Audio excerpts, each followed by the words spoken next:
Hello guys, today we are going to be continuing to take a look at a scenario where civilization starts over. This is episode 21, and in the last episode we saw a major war happen over in these Catalonian areas. North Morocco got its independence, and so did this little breakaway. There was a lot of expansion up in this area. We saw that this new cross alliance has been created, and Switzerland joined the Danish. And we are going to be starting this episode by taking a look at some expansions, and we will start over in West Africa. Now we're going to see that just a lot of expanding outward to explore what's over here is taking place, and I will do that for all of Africa because this is kind of tight right here. So I'll just go ahead and do that and show you what it looks like. And here's what it looks like. They almost went to Senegal, well technically the northern bit, but not really to Senegal, but they got close to Senegal, which means they are going to start sending people here to settle because these are starting to get to be less hot lands. And this is what Morocco is going to take. They are a lot bigger now. We also see that they are going to take this island. I don't remember what the name of it is. It is called Madeira. And anyway, they are going to go ahead and take it.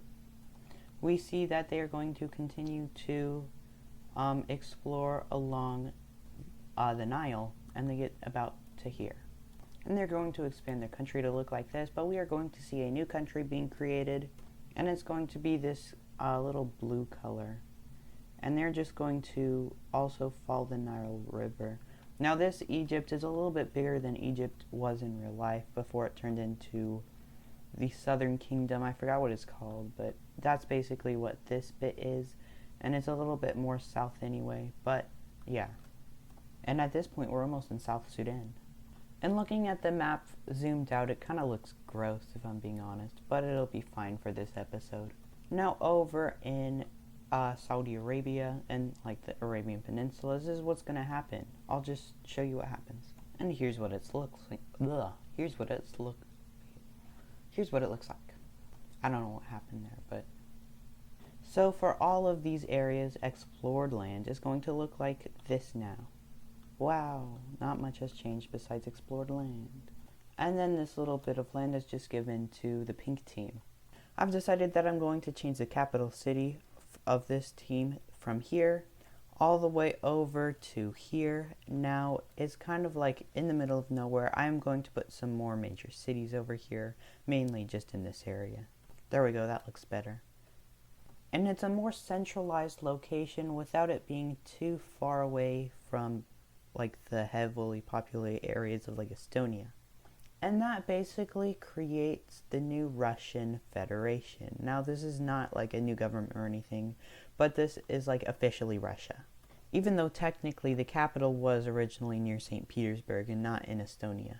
The only country that's going to expand over here is this green team, and they get this land. I take it back, the orange team is going to get this land.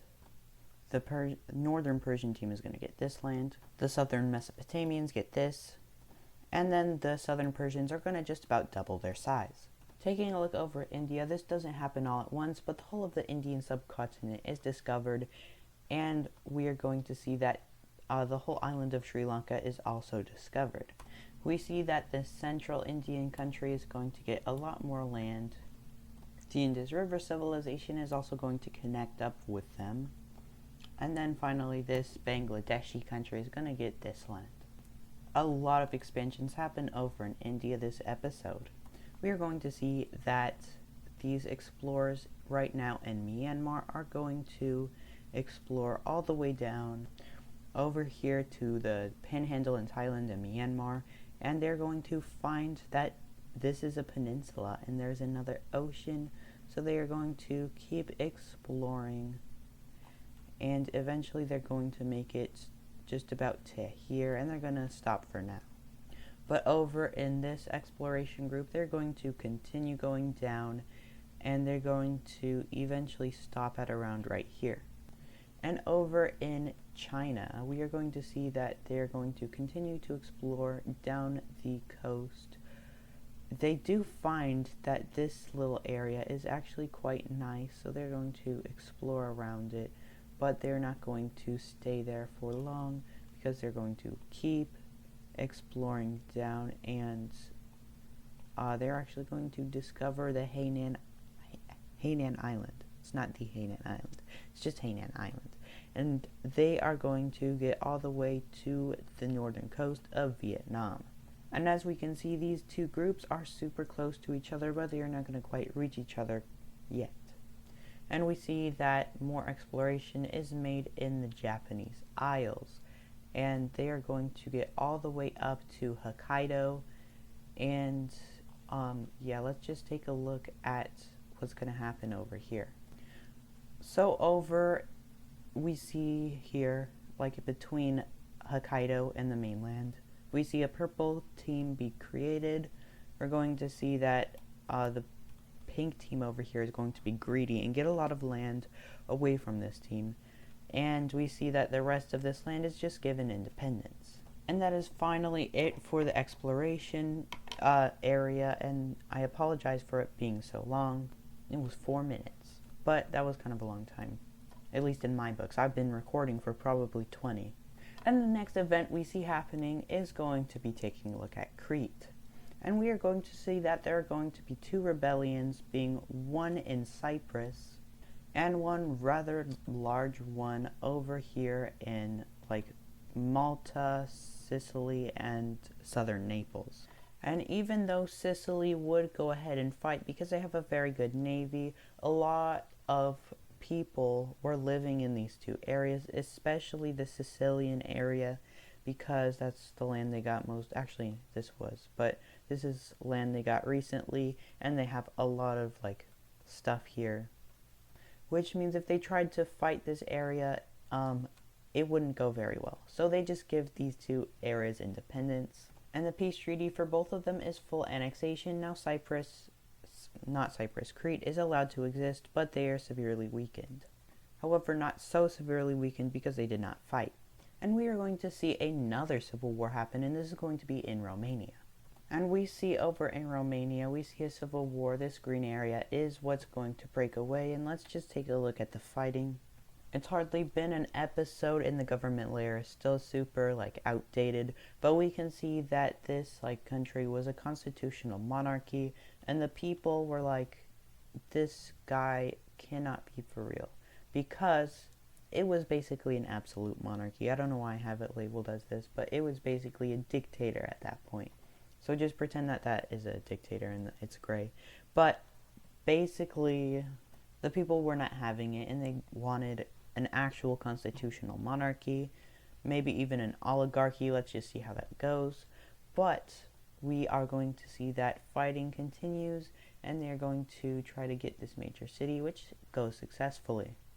Now these rebel groups are also going to start popping up over in these areas that major city is captured, and then this area is also fallen. And we see that a spearhead is made to connect all of these areas and to take the capital city, which ends up happening. And let's just take a look at the peace treaty. And in the peace treaty, they have their new government. Now I am going to say I could not find a color that fitted in this area. This doesn't even fit very well, but I couldn't find a color that fits in this area that would stick out like a sore thumb, or just doesn't look good with the colors around it. So I'm just going to keep this color. However, that's not it for the peace treaty, because we see that this little microstate is going to be given this land, and basically what this means is they're going to be given a little bit more, what am I saying? Which means this Romanian team is going to be able to join their 4-point star alliance. If we look at the alliances, we have this 4-point star alliance. This means that the Romanians are able to join, which gives them protection from a lot of other areas as long as they don't start trouble. And this is what the 4-point star alliance is going to look like. It is very huge. And we are going to see a few new members of this alliance as well, which is going to be the Belarusians. And because they're friends with the Greeks, the Naples team. We are going to see as well that the Sicilians want to join. So they're going to be able to join. But the Crete team is not going to, because they are completely different to this team. This team broke away because they didn't like the ideas of Crete. This team broke away because, well, for the same reason, but for different reasons. They are on the side of the Ottomans. The next event we see happening is the invasion of Scotland. Now, were they prepared? No. Were they expecting it? Very much so. Now, the Irish, they said, oh, we're going to stand with you all the way. We are always going to protect you. And whenever the invasion actually happened, what they're going to say is, so I'm actually, weak, which they are compared to the red team. So, they're not going to join the war, but the red team is going to just go ahead and invade Scotland. This goes very quick. I don't have capital cities on, or major cities, but we see that the capital is easily taken. There are a lot of major cities in Scotland. But anyway, these areas are quickly taken, and the whole country is basically going to surrender. And let's just take a look at the peace treaty.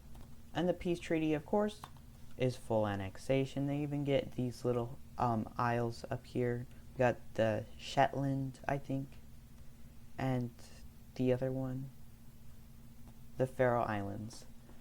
But yeah, now we can see that the red team is absolutely huge. They have the whole of Great Britain. They have the Isle of Man. They have all of France. They have like Switzerland. Yeah, it's huge. And as we can see, we have this anti-Dutch alliance, these three countries. But we see that the Dutch team is going to go ahead and be dumb and invade into the green team. They should have expected that there was an alliance there between very powerful nations. Now at this point, I think the Dutch would still win, but let's take a look at who they recruit with them. Alright, so on the side of the Danish, it is going to be, of course, the Danish, and it is going to be the Hungarians. And on the opposing side, it is going to obviously be the Kaliningrad team, it is going to be Norway, and it is going to be Finland. But we also see that they're going to recruit a few other nations, including this light blue team, which they're not going to recruit the whole of the 4-Point Star Alliance, because that would be a lot. But we do see that these two are going to join in the hope of invading the Dutch. And the war is going to start over in this little area. But before we start the war, I ran out of time. So this video is already 13 minutes. We are going to go ahead and do the Great Danish War in the next episode. I hope you enjoyed. I hope you are excited for the next episode, episode 22. And I will see you in the next one. No recent public subscribers. In fact, someone unsubscribed. How sad. And if you didn't see it, I am super close to 200 subscribers. I am at 196. 4 more to go. So please hit that subscribe button if you do enjoy watching my videos. And anyway, have a good day. Goodbye.